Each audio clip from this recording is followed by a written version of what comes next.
ऊर्ध्वमेवावरुन्धे चित्रा नक्षत्रं भवति चित्रं वा एतस्कर्म निजस्वमेजस्वमिति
கர்நாடகாவில் ஆட்சி அமைய இந்த அருணாச்சலேஸ்வரர் தான் காரணம். திடீரென குடும்பத்தோடு வந்து நன்றி கூறி வேண்டிக் கொண்ட DK. Sivakumar.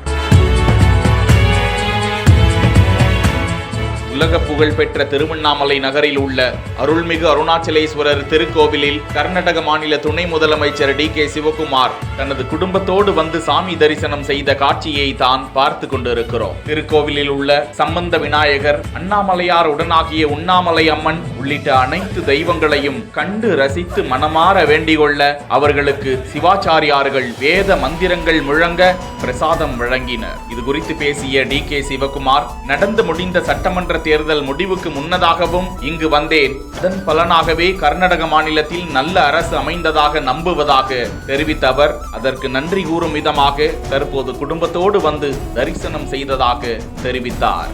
I have come here before the election result. I came and prayed here. We got a good government. We have got good rains. So today I thought that I will come and again. So I prayed for all humanity. Sir, நதிகள் அனைத்தும் தேசியமயமாக்கப்பட்டால் அனைத்து தரப்பு மக்களுக்கும் பயன் தருமா? Of course, the government has to take, because lot of water is going to sea. We should protect the water going to the waste to the sea. So I think the government, central government, should take a bold stand on that. I am not discussing that. I have come for a temple visit, praying Lord Arunachaleshwara and Parvati. That is why let me keep politics out for the day.